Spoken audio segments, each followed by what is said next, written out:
Hello, and welcome to New Teacher Talk. I'm Dr. Anna. And I'm Dr. Beth. We're so glad you are here with us today. Beth, I have to tell you, I was just looking at the calendar this morning and I realized we're heading into December. How did that happen? I know the months have just gone by. It feels like we just started the school year yesterday, and now we are quickly moving toward winter break.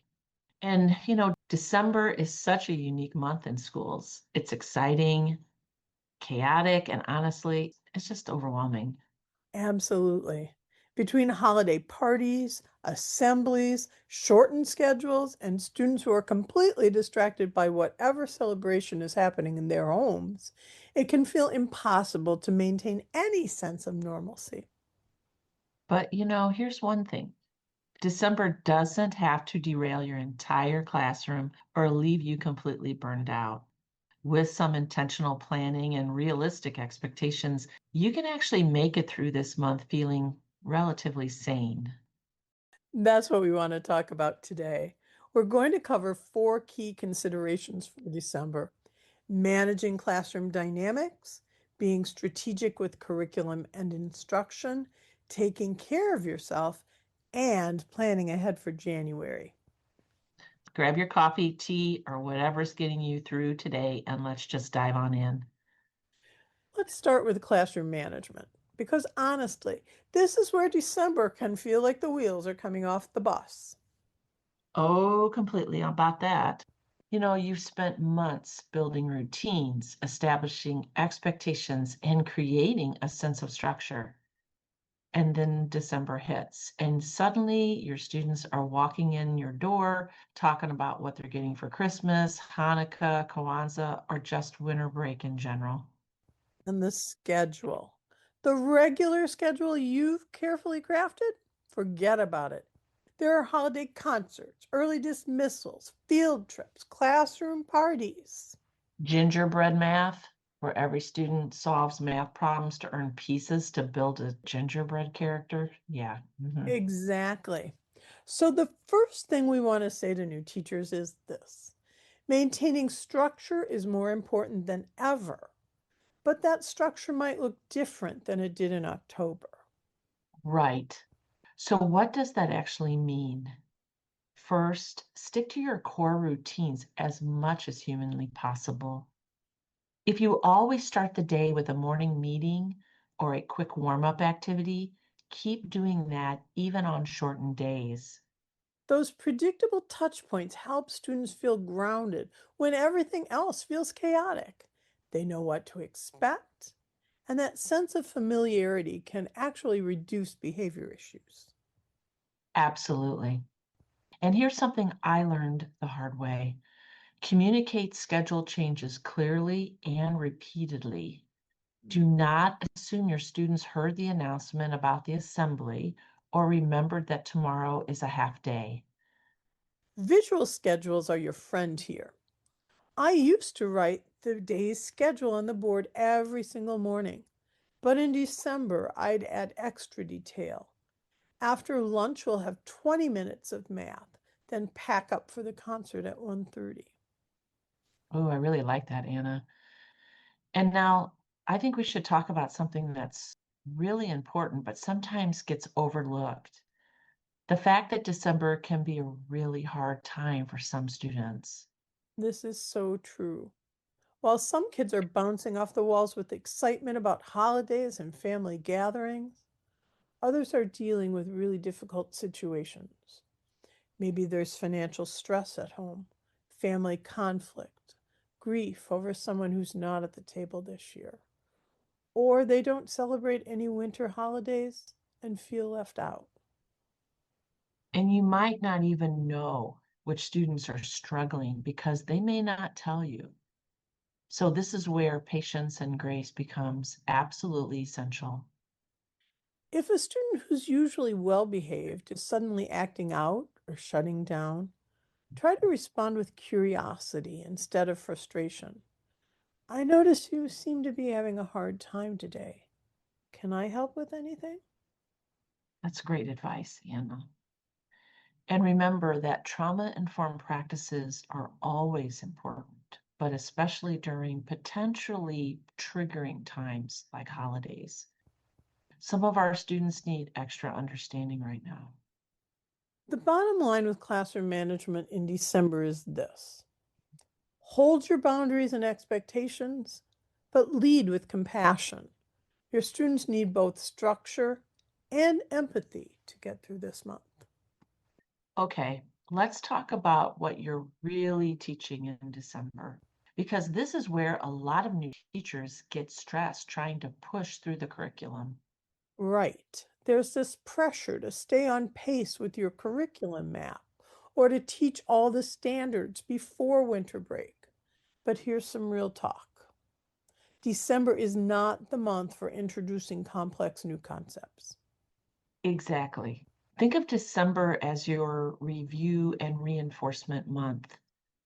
This is your opportunity to spiral back to concepts you taught earlier in the year and help your students solidify their understanding. And the beautiful thing is, you can make review fun. This is the perfect time for games, centered, project based activities, anything that lets students practice skills in engaging ways. I couldn't agree more. For example, if you're an elementary teacher and you taught addition and subtraction in September and October, December is perfect for math games that reinforce those skills. You can do holiday themed word problems, board games that require calculation, or even cooking activities that involve measurement. If you're teaching older students, maybe you focus on review activities that build toward midterm exams, or you create a cumulative project that lets students apply multiple skills they've learned. I agree. Key is being strategic and realistic. Don't try to cram in 3 new units before break. You'll stress yourself out. Your students won't retain the information anyway because they're already distracted, and you'll just have to reteach it all in January. Instead, think about what will actually stick and will serve your students well. What foundational skills do they need more practice with? What vocabulary or concepts could they review through fun, low pressure activities? And here's another thing. It's okay to embrace some of those December activities that maybe aren't strictly academic, but do build community and joy in your classroom. Absolutely. If you want to spend a day doing a STEM challenge where students build gingerbread houses or design a sleigh that can carry a certain weight, that's legitimate learning. You're teaching engineering, problem solving, collaboration. Right. Or maybe you do a literature circle with picture books about different winter celebrations around the world. You're building cultural awareness, practicing reading comprehension, developing discussion skills. That's real curriculum. The point is, don't feel guilty about making December a little lighter academically. Students' brains are already in break mode by mid month, so lean into activities that maintain engagement while reinforcing what they've already learned. This benefits you too. You don't have to spend hours planning complex new lessons. You can pull from activities you have already done, adapt them with a seasonal twist, and save your energy for January when your students are actually ready to dive into the new material. One more quick tip. If you're required to give assessments in December, try to get them done earlier in the month before the chaos really ramps up. Great point, Anna. That's a great one. That first week of December is usually still pretty functional.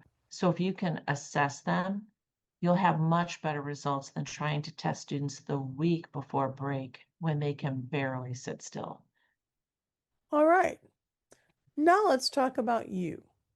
Because December isn't just chaotic for students, it's exhausting for teachers. Oh my goodness, yes. You are managing all the classroom chaos we just talked about. Plus, you have evening concerts, faculty meetings, maybe you're organizing a classroom party, and on top of all that, you're trying to navigate your own personal holiday obligations. Shopping, cooking, traveling. seeing family. And somehow you're supposed to do all of this while teaching full time and probably fighting off whatever cold or flu is circulating through your classroom. True. So let's just say this right now. You need to prioritize your well being this month. And that means being really intentional about what you say yes to and what you let go. First, let's talk about setting boundaries. You do not have to attend every single optional school event. If there's a holiday happy hour but you're exhausted, it's okay to skip it. I agree. And you don't have to DIY elaborate gifts for every colleague or create Pinterest perfect classroom decorations. Your worth as a teacher is not measured by how festive your door or classroom looks. Do what brings you joy and makes sense for your energy level, but don't add pressure because you think you should do something. Exactly. Now, one thing that can really help during stressful months is leaning on your community. If you have teacher friends, colleagues you trust, or mentors, reach out to them. This is the perfect time to do that. Sometimes just venting for 10 minutes in another teacher's classroom after school can make such a difference. Just be sure you're venting in the right person's classroom. You're reminded that you're not alone, that other people are feeling the same stress, and that this chaos is temporary. I would add if you're part of any online teacher communities, like Facebook groups, Discord servers, whatever, this is a great time to connect there too. Read what other people have written about their survival stories, how they've shared their own struggles, celebrate small wins together. It's all about collaboration. And speaking of wins, let's talk about gratitude for a second. I know it can feel cheesy, but there's real research showing that practicing gratitude reduces stress and improves mental health. hmm And in teaching, even on the hardest days, there are usually small amounts worth noticing. Maybe a struggling student finally understands a concept, or maybe a parent that you've been in communication with sent a kind email to you.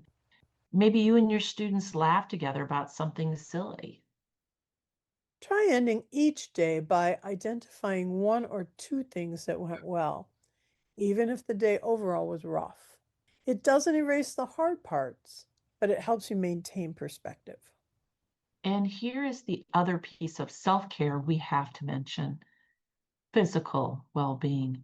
I know you're tired and busy, and please try to get enough sleep, or at least an extra hour here or there. Eat somewhat regularly and move your body when you can. Even if it's just a 10-minute walk around the building during your lunch break or doing some stretches in your classroom, taking care of your physical health directly impacts your ability to handle stress. And if you're getting sick, which is so common this time of year, actually take a sick day. Don't become a martyr and drag yourself to school when you need rest. Your students will survive with a substitute. The bottom line is you cannot pour from an empty cup. Taking care of yourself isn't selfish, it's necessary. Your students need you to be healthy and present, and you deserve to enjoy this season too. I agree, Anna. Final topic, and this might be the most important one: planning ahead for January. Yes.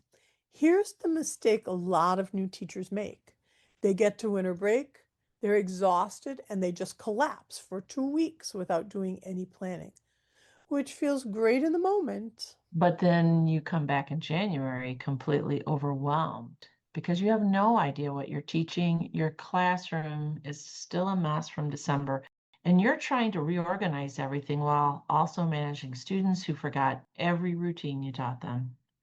So instead, carve out a little bit of time before break ends, even just a couple of hours, to set yourself up for success in January.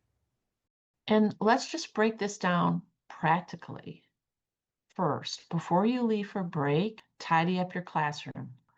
We all know too well that the last day before break is chaotic, but stay an extra hour if you need to. Clear off your surfaces, organize materials, throw away those dried up markers. Walking into a clean, organized space in January will immediately reduce your stress and help you feel ready to start fresh. Second, plan at least your first week back, ideally your first 2 weeks. You do not need every detail figured out, but have a general roadmap of what you are teaching and what materials you will need. This is especially important because that first week back is often hard. Students are rusty, you're readjusting to early mornings, and if you're trying to plan day to day on top of that, you'll burn out fast. Yes, I agree. And think strategically about January. Just like we said, December should be review. That first week or two of January, when you get back, should focus on reestablishing routines and easing back into academics.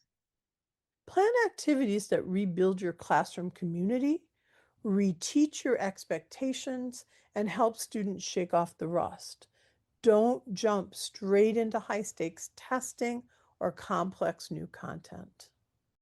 Another thing you can do before break is make a list of things you want to reset in January. Maybe classroom management fell apart in December and you need to revisit certain procedures. Maybe you want to rearrange your seating chart. Write it down so you remember. And here's something that might sound counterintuitive. Actually, take real time off during your break. Don't spend the entire 2 weeks working on school stuff. That's right. If you plan efficiently before break starts and carve out one focused planning session during break, you can genuinely rest for most of that time. Rest is not lazy.